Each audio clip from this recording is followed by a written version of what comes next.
ils ont toutes nos données. Ils nous connaissent par cœur, en fait, finalement. Ils ont tellement d'informations sur nous qu'ils peuvent nous dominer. Ils peuvent nous dominer ils peuvent nous contrôler avec des notifications. Alors, autant les sociétés privées comme Google, Facebook, tout ça, les GAFAM, elles sont dangereuses, mais pas tant que ça, parce que leur but, c'est de faire de l'argent en nous contrôlant, en utilisant nos données, d'accord? Alors que les États, eux, ils modèlent notre fonctionnement, notre vie, notre société. Et du coup, le contrôle des données, ça peut amener à des dictatures, hein, comme il y a en Chine, et au contrôle de la vie des individus.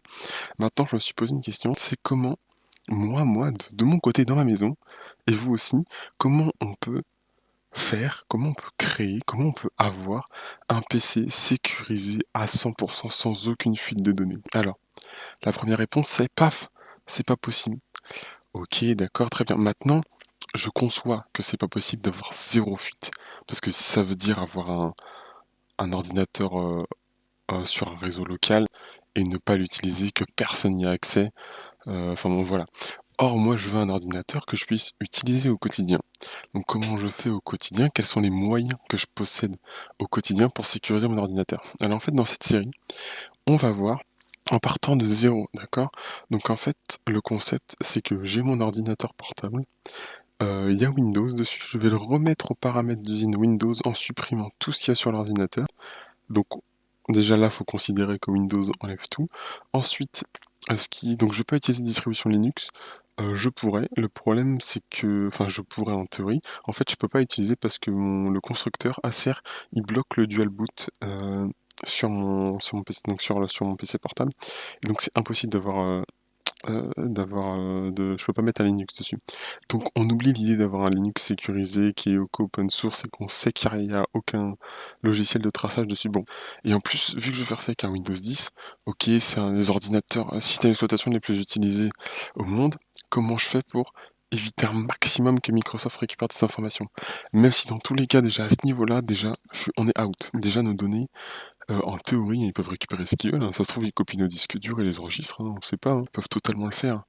Écoute, hein, Google enregistre tout ce que tu fais, Discord enregistre 100% de tes conversations, audio et écrites, donc bon, il y a aucun putain de problème en fait. Genre, ils peuvent tout avoir. Bon, ok, très bien.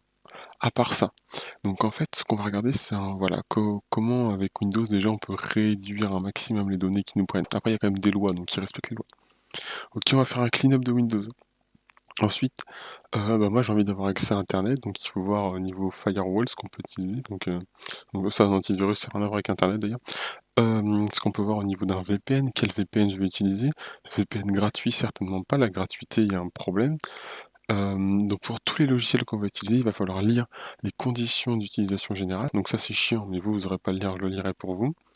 Ou j'irai lire des résumés sur Internet pour vous. Enfin, le but c'est juste dans les conditions générales, c'est juste de voir, et les politiques, et les privacy politiques, c'est de voir s'ils récupèrent les données ou pas. Après, donc pour les navigateurs web, donc une fois qu'on aura Windows, un VPN, un firewall, ou même pas, celui de Windows il peut suffire. On verra s'il y en a besoin d'un. Ensuite, il faut un navigateur web. Alors, lesquels on utilise? Est-ce qu'on utilise Tor? Le problème, c'est que si on télécharge Tor, on peut être surveillé parce qu'on a utilisé Tor, et notre ordinateur, il résistera jamais aux États, hein, bien évidemment. N'importe quel hacker peut se faire hacker, c'est rien de compliqué. Euh, Firefox, Epic Privacy, bref, quel navigateur je peux avoir sur mon ordinateur, surtout que moi, j'aime bien avoir plusieurs navigateurs tout le temps. C'est-à-dire que j'en ai un pour le loisir, un pour l'école, un pour des activités diverses comme les projets, etc. Bon bref, j'aime bien avoir plusieurs navigateurs pour bien séparer tout ça. Est-ce que j'ai le droit d'enregistrer mes mots de passe sur mon ordinateur? Bien sûr que non. Ensuite, il faudra voir au niveau des logiciels, au niveau des softwares.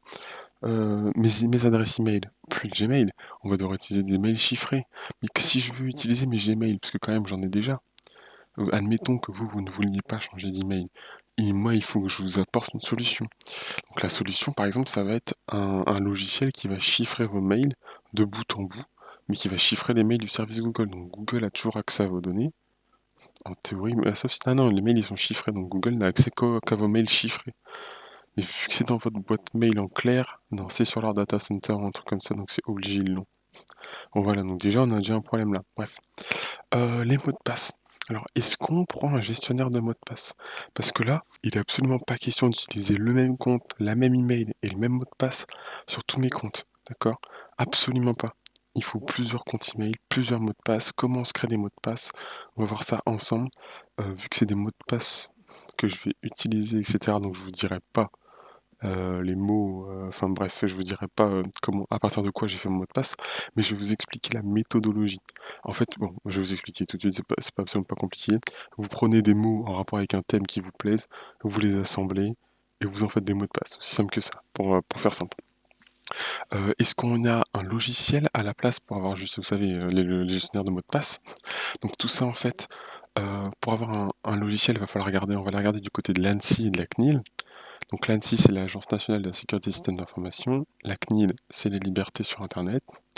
En gros, hein, c'est la police des libertés sur Internet, on va dire ça comme ça. Et en fait, on va aller regarder dans l'ANSSI toutes les documentations, toutes les recommandations de sécurité, tous les guides de sécurité. D'accord?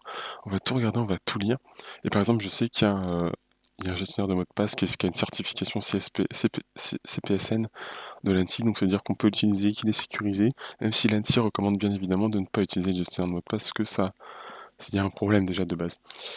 Euh, Ensuite, les DNS.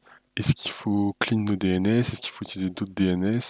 Aller voir les DNS d'OpenIC. Qu'est-ce que quoi? Qu'est-ce que coup? Comment? Qu'est-ce que c'est quoi? Bref. Et là, c'est que les trucs auxquels j'ai pensé. Peut-être que moi, en réfléchissant, je vais me dire, ok, où est-ce que mes données partent? C'est-à-dire que peut-être on va devoir revenir à la base de la base de la base, genre même sur le modèle OSI, tu vois, on va partir de la couche 1 à la couche liaison, transport, tout ça, bref. Niveau réseau, qu'est-ce qui se passe? Ça va nous faire réviser un peu ces ou même apprendre. On va aller jusque-là. Dans le réseau, c'est vraiment de voir partout où vont nos informations, qu'est-ce que je perds comme données personnelles, et quand j'en donne des données personnelles, quand je sais, il faut que je sois consentant et que je sache que moi, dans ma tête, je me dise, ok, ce mail-là, c'est un mail sur mon Gmail, sur bariel@gmail.com. Donc celui-là, il est dead. Mon compte YouTube, c'est dead. C'est à Google, il possède tout. Donc comment je fais pour ne pas avoir de trucs importants là-dessus? Voilà. C'est vraiment un contrôle total de mes données que je veux et créer l'ordinateur ultime avec vous. Voilà. L'ordinateur ultime particulier. D'accord? Je ne parle pas de résister à des états. Je parle simplement d'avoir un ordinateur très sécurisé personnel qui casse les couilles à n'importe quel attaquant. Ensuite, donc, je vous en ai déjà parlé, il faut donc les logiciels. Euh, Est-ce qu'il va falloir mettre en place une rotation de mot de passe? Changer de mot de passe toutes les semaines, tous les jours, tous les 3 mois, tous les 6 mois, tous les ans? La rotation des comptes, est-ce qu'il faut que je change mon email toutes les 3 semaines? Est-ce qu'il faut que je change les emails associés à mes comptes, que je mélange tout ça? Comment, pourquoi? J'avoue que ça, c'est des idées que j'ai notées. Par exemple, ça, j'ai même pas encore été chercher. S'il y a besoin de faire une rotation des comptes, est-ce que ça sert à quelque chose de supprimer son compte, d'en refaire un? Oui, bien sûr, parce que du coup, les informations sont enregistrées à ce compte-là. Le problème, par exemple, c'est que moi, ma carte, la Wi-Fi de mon ordinateur portable, heu, j'ai une IP, mais j'ai surtout une adresse MAC. Elle est unique. Est-ce que donc il faut que je change mon adresse MAC? Parce que c'est une adresse matérielle, donc vu qu'il a déjà été utilisé, le réseau, il a déjà mon adresse MAC, donc il me connaît déjà, il sait très bien ce que j'ai fait avant. Donc c'est pas un nouvel ordinateur sur le réseau qui arrive en fait, il est déjà connu, si vous voulez. Bref, c'est pas un tout nouveau, ce sera l'ancien il sera devenu sécurisé. Donc vous voyez des failles, il y en a partout, c'est impossible de résister en fait.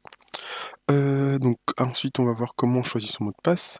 L'ANSSI, il y a un document de l'ANSSI pour ça, on va regarder tous les points, il y a 8 points. Ensuite on va faire un check-up du guide des bonnes pratiques de l'ANSSI. Il y a 12 points, d'accord? Et ce sera après à peu près tout pour le PC. Voilà, donc ça nous fait plein de points. Je vous refais le plan vite fait.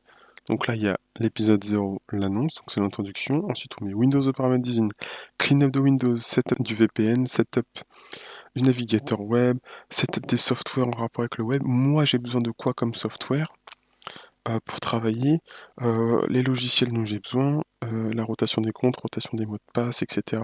Comment choisir son mot de passe, check-up des guides des bonnes pratiques de l'ANSSI, et on va voir à quel point on peut sécuriser un ordinateur. Alors j'espère que ce projet il vous chauffe autant que moi. Je suis très fier d'avoir eu l'idée et je serai encore plus fier quand ce sera fini, bouclé, terminé.